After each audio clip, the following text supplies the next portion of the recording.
Here's a second recording that was done during the Thanksgiving break with my friend Otso Pakarinen.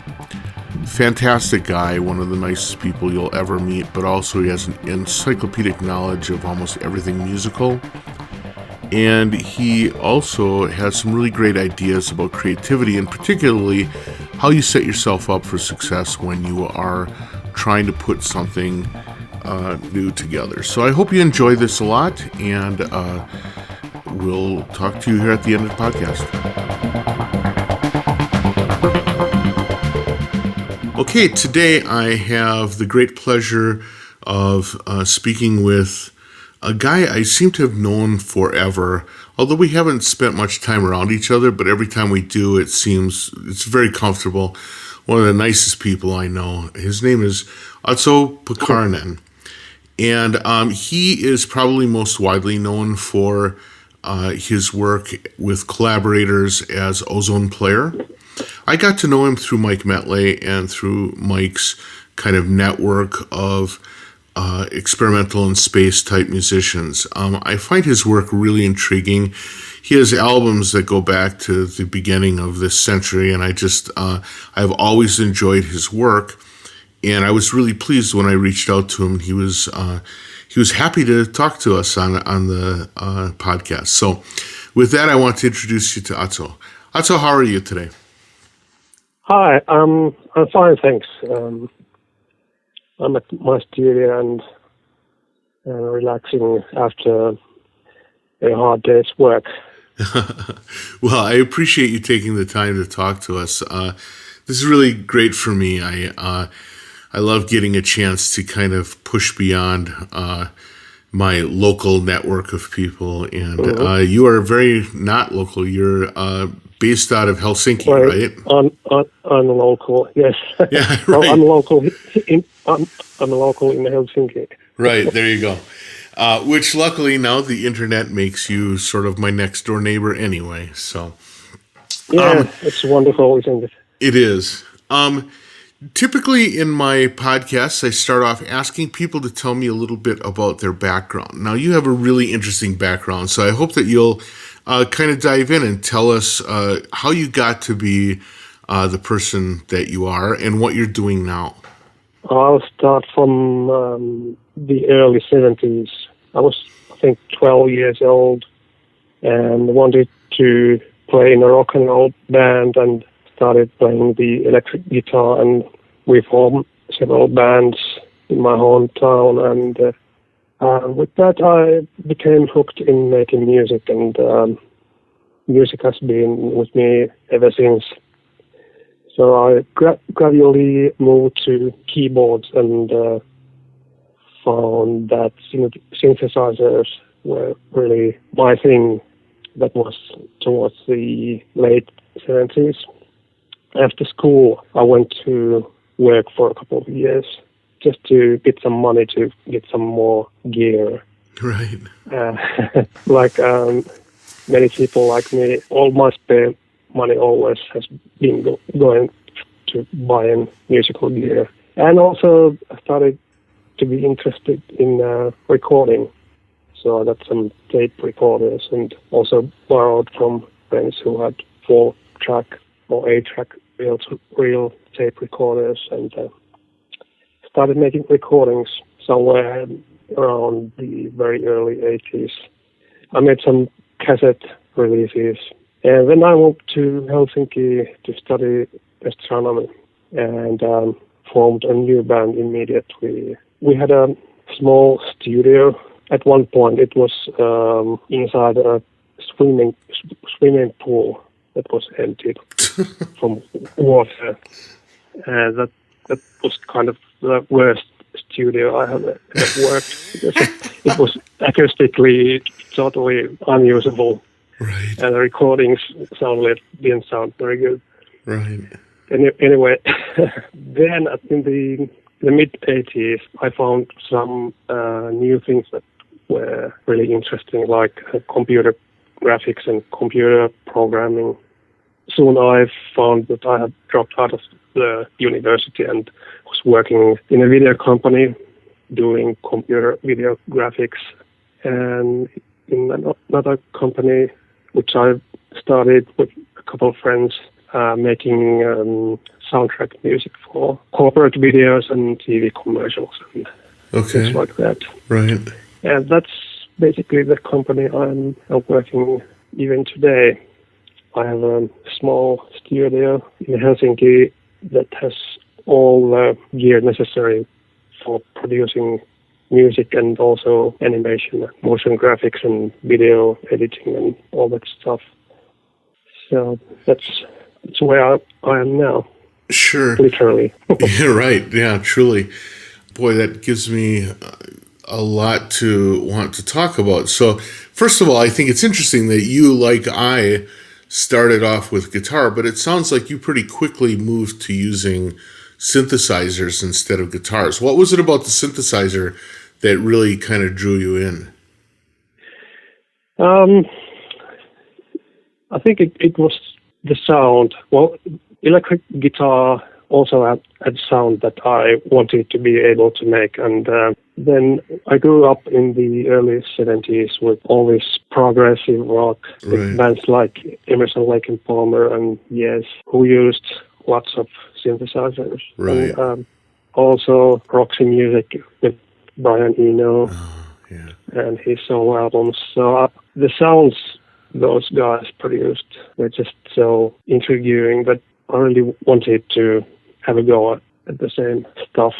I've always been inspired by timbres, soundscapes, and sound design and stuff. Sound design. In fact, more than actually playing technically complex music. Right now, I've done that, but the sound is really what draws me into some music I want to listen to. Sure, that makes sense. When I started moving from guitar to synthesizer, a lot of it was based on the availability of sequencers. There was something about being able to sequence so that I could work on music without having to have the whole band in the room, right? Because to me, that was one of the most tiresome things, was if I had a piece of music and I wanted to do something with it, I had to call all the people in the band to get together and then show them how it went. And then if it was a failure, then I felt like an idiot, right? Yeah, I know the feeling. Right. So, but it sounds to me like you actually got into synthesizers before sequencers were widely available. Yes. Thing was that we had a band with a drummer, bass player, and 2 guitar players. And I and the other guitar player both wanted to get our hands on some keyboard equipment. So we bought some, at first we bought one small, I think it was Moog Satellite, really basic synthesizer. Together we shared the you put it and alternated on it. So one of us played the guitar and the other played the keyboards. So we also get a Rhodes electric piano and then some Roland synths. So there were 2 of us really interested in that, going in that direction. So I guess that made it easier. Was this all happening? Oh, I'm sorry. Was this all happening in Helsinki at the time? No, it was a small town called Nurmes in the eastern Finland. So I'm always curious with people. So I grew up in a very rural and distant part of the U.S. And so I know that for me, I had trouble running across synthesizers simply because there were no stores within hundreds of miles. There were no stores that had synthesizers. And so I either had to learn about them from bands that would talk about them on their album covers or read a magazine or whatever, but I certainly never could see them in person unless I drove forever. What was the situation for access to equipment for you? Yeah, we certainly didn't have much of that stuff in our hometown. So we had to learn about it, like you said, from album covers and from magazines, and when visiting bigger towns, going to the music equipment stores, and sometimes we came to Helsinki, and that always included visits to musical equipment stores, and so it wasn't that easy. Right. Now, back then, I know that different countries would have kind of different mixes of equipment. So, certainly in Asian countries, what they would have, there would be a predominance of like Korg and Roland gear, but it was very hard to find like sequential circuits or Moog gear. What was the gear that was most easy for you to get, and what was the stuff that was impossible? It was more the Japanese stuff. So we had Rolands and Korgs. Roland especially was a big name. There were very few Moogs. So what was the first synthesizer that you got that really was exciting to you? Was it that first Moog Satellite, or was it something else that really turned you on? I think the first synth that was flexible enough to do actually some sound design was the Roland System 100 with its expansion board. That really made a big difference. Did you have the whole system with the mixer and the sequencer and everything? Well, are we talking about the System 100 or the 100M? At first, the older 100. 100. Yeah, okay. Yeah, just the keyboard unit and the expander, right? Expander unit, and then somewhat later, I bought their first digital sequencer, CSQ 100, I think. I see. Okay. Right, and, because back in the day, I had a System 100, and I had it with the keyboard and the expander, but I also they had a little 8-step sequencer, and they also had a funny little audio mixer, which actually sounded fabulous because it was really an old school mixer and it distorted really beautifully. It sounded wonderful with that synthesizer. But it was I thought it was a really flexible unit. I thought it sounded really good. Yeah, that was the first release flexible synth I got. We also got a Micro Moog at the same time. Right. So we had the Rhodes, and on top of that we had the two synths. That was pretty much what was needed for our band. We never really had a proper organ like Hammond. So right. Anything. I think we both of us who played the synths were drawn more towards the synth side of things, and whenever we need some chords, we just used the electric piano. Right. Or guitars. So what kind of music were you playing at this time?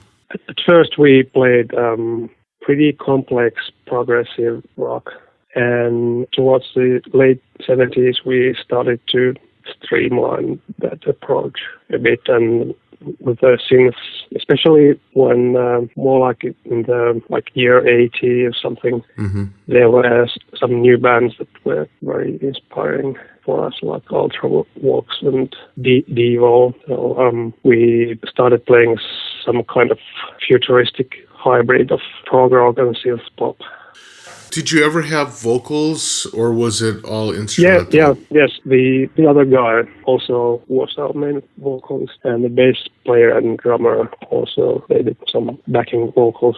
I tried doing vocals once, but then I realized that you either have that voice or don't have any. Yeah. I don't have it. Yeah, I agree. I just don't have it. Yeah, I learned I didn't have vocals skills because people would tell me to stop singing. So that's how I knew. Well, it's interesting to hear of some of the people that were influencing you, because I would say that when I listened to Ozone Player, I actually listened to your first album a lot, the Insane Logic album. Yeah. I got turned on to that by Mike Metley, who was like, "You've got to listen to this." And I listened Mhm. to it, and the first time through, I was like a little baffled because it seemed like the influences were from everywhere. I could hear Tangerine Dream mixed with Yes, mixed with Ultravox, mixed, and now I'm hearing all those names come up as people Yeah. who were influencing you at the time. If we take a look at your work in the Ozone Player, who are the Mhm. bands that were most influential for you in the creation of that music? Well, you're quite right in that I'm influenced by very many bands and artists. So it might be better to be a bit broad about it. Oh, sure. Okay. I started with progressive rock, and then it became the synth pop, and also the electronic bands like Tangerine Dream, and also classical music. My father listened to classical music at home, so that's been with me as long as I can remember. Oh, and that's interesting Been because here. where I would say I hear a classical music influence, and I guess prog rock influence as well, but I tend to think of it as classic, is the way that you structure your pieces. They seem to be structured kind of more like classical music than like pop music, I would say. Yeah, that's intentional, because if you make instrumental music, it's not trying to be pop music, and probably will never be popular anywhere. Right. So it's just more interesting to steer away from the song-like structures. Yeah, the song form. Right. Like verse, chorus, bridge stuff. Right. And experiment with all kinds of song structures, like, for example, A, B, C, D, E, F, G, H. Right. That's one of my favorites. Nothing's repeating. Right. There are no choruses. Well, and certainly, the last time that you visited me, you left a CD with me that I have gotten an opportunity to listen to a number of times, and I would say that's sort of the structure of that, which is A, B, C, D, E, F, G, on through the alphabet. It was something else. It was a stunning. So since you kind of started off, the bands that you were in, even when you were young, were taking on really aggressive and really sort of difficult music. Has there ever been a time when you've just done simple, fun music, or does that just not speak to you? I actually do that a lot, because I still make jingles for TV commercials that I make here in my studio. So that's pretty straightforward, Sure. happy, simple stuff that is useful for selling things to people. I do like simple things also, like a good pop song is always nice to hear. And even some punk rock bands that I like some attitude and raw power and just some hook. Right. I didn't mean that. I hope it didn't sound like I was criticizing you about like being difficult or whatever. It's just when I think of your music and the different variations that I've heard it, I always think of you as being sort of almost enveloped by complexity. And I think, it's interesting because one of the things I didn't realize, but you mentioned it very quickly when you were talking about your background, is you actually went to school for astronomy, right? Yeah. So, first of all, why astronomy? I have to ask. I'm just curious. Basically just to get away from my hometown. Okay. I needed a place in the Helsinki University, and applied to different departments, and the Department of Physical Sciences accepted me, and the main subject I chose astronomy because it's interesting. Sure. Well, and it's so you applied with everybody and you took whoever would take you, right? Yeah. That's funny. That's great. And again, in Finland, going to education is basically free, so you can go to university and it doesn't cost a lot. Oh, I see. Okay. So you just need a bank loan or whatever just to stay alive, but Right. you don't have to pay for the education. For the schooling costs, So right? it wasn't, well, it was an easy decision. I just wanted to get some education, whatever that was, and see where I can go. And I wanted to come to Helsinki, so Helsinki University was there. Sure. I mean, did you specifically choose not to study music, or was it just not really an option? I didn't have the formal pre-education that would have been necessary, because there's, at least at that time, there was just one university grade school where you could go, that was Sibelius Academy, and that place is really hard to get to. Right. You have to start playing before you were born or something. I think it's actually interesting because, again, you and I are roughly the same age. Yeah. And what's interesting to me, and what you just said, I hadn't really thought about, but is really true. When we were coming up, being really good at pop music or rock music, even prog rock music, just was not considered useful from an educational or an academic standpoint at all. It was, you might as well have never played music, because from their perspective, you sort of haven't. Now, in universities, there are a lot of different ways to approach music, or you can go to university and study music production and recording. Back in our day, there was no such thing at all. No, there wasn't. Nowadays, it's so much better. They have a Sibelius Academy. They have a Department of Music Technology, for example, that has produced many great artists here that I know. And but it was in the 70s and 80s. It was a different world. It was much different. Well, I know that for myself, an awful lot of my learning about recording came two ways. First of all, I had a Tascam 8-channel reel-to-reel recorder, and I tried using it on everything.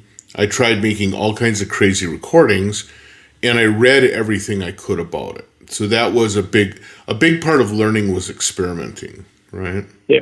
The other thing is, I got to know a couple of people who were really good recording people, and they kind of gave me hints along the way. Mm-hmm. So that was how I got all of my background, and then it was just a matter of recording and recording and recording. That's how I learned recording technique. What was your path? How did you get to the point where you became not only comfortable but pretty good, pretty savvy at the recording process? Recording. I think I started learning stuff pretty much like you in the very early 80s. After I have graduated from school, before I went to the university, because we had this synth gear and also sequencer, I found that I could start making also electronic music by my own, in addition to playing in the band. So I went to our rehearsal space and turned the power on in the gear and started experimenting. And with that, there came a need to get that recorded. So I bought a 2-track reel-to-reel recorder and started learning how to get sound into it and what else I could do with it, and also used some cassette recorders. And so making solo electronic music and recording came pretty much at the same time. Sure. What did you do with your recordings? Were you part of like the cassette trading people, or did you just stack them up? I mean, for me, I never traded them. I made lots of recordings and I put them in a stack in the corner, because for me it was more interesting doing the recording than trading the music that I recorded. I produced some cassette albums. Okay. 3 or 4 in the early 80s. And one of them, I sort of got signed by a very small cassette company who released it, and it actually did sell maybe a couple hundred copies. Oh, that's cool.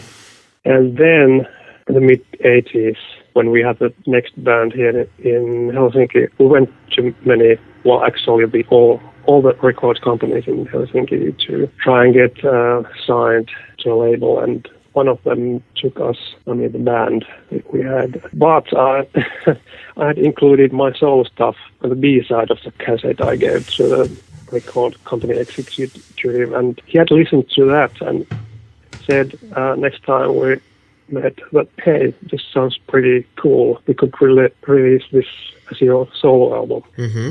So they put that out, and after that they went bankrupt, so they didn't get to release the band album, but my solo album was already finished. Right. And I just gave them the master, and they released. So I did get some publicity from that. Now, how did you go from, and I think a lot of people will be curious, how do you go from, playing in bands and producing some solo material and being fascinated with recording and stuff? How do you go from that into creating a company that does music for hire? I mean, that seems like a pretty big jump. How did you get from being band and recording guy to being professional composer? I guess it's a matter of meeting the right people at the right time. And when I came to Helsinki and settled in and started meeting people and getting to know new people, I was introduced to some people who had some contacts, and I think I was pretty active to shopping for different possibilities that I could go to, and going to work in the video company also helped. Oh, sure. Because they had some need for soundtrack stuff. So when is it that you started working with the video company? 87. Oh, okay. So back then, there was a lot of technology involved in trying to do synchronizing, trying to compose to film or compose to video, because you had to have a sync-locked video player and all that kind of stuff. Yeah. It's not like now where you can kind of have a window on your laptop that's playing. Yeah. Yeah, it was quite a lot of equipment involved and really hard to do. Yeah, it was tedious work. We basically had a VHS player where we could record one track on one of the audio tracks. Mm-hmm. We could record a time code and then use the synchronizer box to sync into that, and the sequencing computer. At that time, it was a Commodore 64, very basic MIDI sequencer. Okay. And the tape recorder also had to be synced. Right. So it was quite complicated, and there were all kinds of technical hassles involved. Right. How do you think that your approach to doing composition work or whatever is kind of framed by the fact that when you started doing it, it wasn't easy? So, when you started working with synthesizers, there wasn't much for sequencers, and then when you first got into it, they were like little hardware sequencers where you had to plug in all the parameters for a note one at a time on a numeric keypad or something. I don't know. You said the CSQ 100 was your first sequencer? Yep. Was that one where you typed in the commands, or did you have to play them in? You had to play them in either in real time or step by step. I see. Okay. But, still it was quite limited. And then even when you started working with this video company, you're working with Commodore 64s. At the time, that put limits on what you could do with the composition, right? You could only do so much. Yep. How do you think that affects the way that you do composition today? Probably not much. Oh, really? I'm actually sort of in some kind of heaven right now because it's so easy compared to those days. The thing is, when at those times computers started acting as a sequencer and later recording audio, it was so obvious where it's going to go, but at the same time, when you worked on it on a daily basis, it was so slow. I waited, and why can't we just jump to the conclusion? Right. And yeah. Well, that's where we are now, and have been for several years now, and this is kind of what I always hoped I would get as quickly as possible. Sure. Well, that's interesting you say it that way, because where I run into that situation is people I talk to who love tape recorders. They talk to me about how they love the sound of tape, and they love the kind of effect that it has on recorded music. And when I think back to the days of tape recorders, all I can think of is the amount of time wasted while I waited for the tape recorder to rewind over and over again, right? Yeah. And so, where a lot of people are nostalgic for the old days, I'm not very nostalgic about it at all. I'm not. Yeah. So. And so now my question is, one of the places where I still am a little nostalgic is for old synthesizers. I don't really have any old synthesizers. Actually, I have things that now are styled like old synthesizers. So I have a Euro rack, and I have a 5U modular system, and both of those things have kind of honor the technology of the late 70s, but are clearly modern, right? Yeah. How much do you still dabble in old synthesizers? Do you play much with new ones? No, actually, I do have a Roland SH2000 in my studio at this moment, but I picked it up for a friend who bought it secondhand, and I'm really going to have a go at it tomorrow, maybe. But the only old school sort of modern way gear I have is new Roland System 1 plug out synthesizer. Right. How do you like that? Actually, it does sound a bit like the old Rolands. Well, that's cool. Although the keyboard is not nice at all, but it's good for testing sounds. Right. Not for playing. Yeah, last time we talked, you said that you had actually gotten rid of most of your hardware, and you're doing almost everything in software now, right? Yeah, I do have some hardware since I bought a Studio Logic Sledge last summer that I like quite a lot. It's laid out like a traditional synthesizer, but it has some Waldorf waveforms. Oh, interesting. And it's got huge knobs that are very visible if you play a gig. Right. Of course, I have some guitars and electric bass. Oh, you still play guitar a little? Yeah, I do occasionally. Mm-hmm. And what do you do for percussion? I have a set of Roland V-drums, TD-20X, sound module, and electronic drum kit. Are you a pretty good drummer, or is it something that you use just to get ideas? I'm really basic drummer and sloppy too.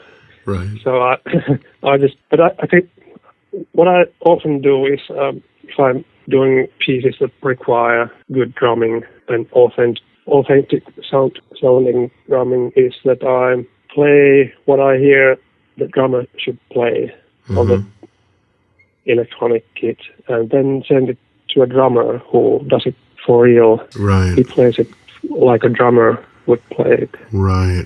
On an acoustic drum kit. Sure.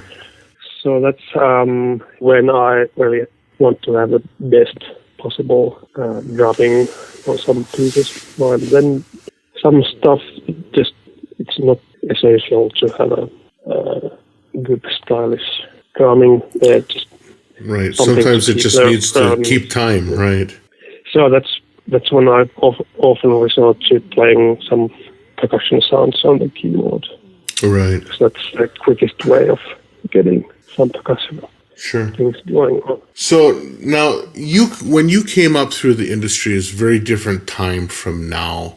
But I'm sure that you see people trying to make careers in music today. What would be your suggestion to people that are trying to get into it now? I mean, because to a certain extent, you took a lot of different approaches. You played in bands, but you also worked on solo material. You got to know a lot of people. You did a lot of different kinds of work. You surrounded yourself in gear a lot. And I think all of those things led to you becoming the person that you are now. But it's a different time. If somebody was starting off now, what would you suggest that they do? Well, that's an interesting question because the times are certainly more difficult for people coming to business or any business maybe to get some real work that pays their bills. Right. So my suggestion would be that try many different things and find the ones that you think are most suited to you and most interesting. So you can happily spend hours and hours getting to know that stuff. So at the same time, be diverse and specific when you find something in that diversity that you think you could concentrate on that one thing very closely. So you might be able to become an expert in that particular thing, but still know a lot of stuff that somewhere else or around that expertise. Well, that's really good advice. I think it's actually interesting that you say to be both specific and diverse, because it seems like that's hard for people to do. It's hard for people to embrace or be able to do everything, but really be focused on one thing. And I think if I look at your career, you seem to be able to do happy music for jingles and corporate music for corporate shows, but you still have this very particular voice that, sometimes expresses itself in the Ozone Player stuff, sometimes in other work. And so I think you provide a good model for how that could be done. Now, my question is, how now that you're actually doing it, so you have a career making, music for corporate work and doing jingles and doing soundtracks, how do you maintain the passion for still doing your own music? And I ask this because it's a conflict I sometimes have. I work in the music software industry rather than doing corporate audio work, but there's still kind of this thing that says, well, I'm working with this stuff all day long. And so when I go home, it's kind of hard to get excited about working on it some more. How do you maintain an excitement for doing your own work when creating music is your job as well? Yeah, that's a good question, and sometimes I can't maintain that. I can spend a year just doing work stuff and not interested in doing anything on top of that. But if that other thing is different enough from the normal stuff, like my Ozone Player music, it's a bit like a different world, and it also needs some special circumstances, not too much paying work at the same time, but usually months like February, March are quite slow in my business. Those are, and the weather is horrible here at the same time, so you don't want to go out either because it's cold and rainy and windy. Right. So that's a good time to jump in and try to find something new and exciting. Just playing sounds and trying different chords and chord progressions. And then usually the first things I come up with are not exciting at all. It's just like warming up. But if I keep doing it for a couple of days, I usually stumble into something really interesting, and that's where I start getting actually excited and inspired. So it's not easy, but it's very rewarding if you find that excitement. Sure. So and in general, I'd say that it's good practice to try to stay away from simple and obvious things, because those things they have already been done. So to create something exciting and new, you probably have to work a lot to find it. And it can appear to pop out of nowhere very easily, but hidden inside that is a lot of time spent experimenting, and subconscious has been working on it and stuff. You have to be pretty stubbornly just do it long enough so that at one time, maybe a dedicated week for trying to come up with that one good idea that you are inspired by and that gets you going in the right direction. So don't give up if things sound like dull or you're not inspired making music. That would be my advice to everybody who try to make a living in music and also want to still be inspired by it. Right. That's an interesting approach because, first of all, it's cool that you kind of gave us a metric. The idea of saying, work for a week on trying to come up with something that's difficult. Because two things are going to happen. First of all, if you are going to dedicate a week to coming up with an idea, it means you're probably not going to be satisfied with the simplest thing you come up with or the first thing you come up with. Mm-hmm. But also, by spending a week on an idea, you're going to have no choice but for it to have your own voice. Instead of being an emulation of anyone else's thing, it's going to be you. Yep. That's an interesting approach. That's cool. Well, thank you. Thanks for that. That's got my head tweaked. I feel like I need to go in the woodshed just because of that. All right, great. Yeah, so I thank you for that. Now, our time is already up. I appreciate the time you've been willing to spend with me. This has been a very interesting and revealing conversation. One last thing. It's been a while since the last Ozone Player release. When's the next thing going to come out? Hopefully next year. I'm actually working on the next release, and it's like half finished at this point. But I'm still I still need, let's say, 3 or 4 new good ideas. So that's probably 3 or 4 weeks. 3 or 4 weeks of work. That's right. Finding them.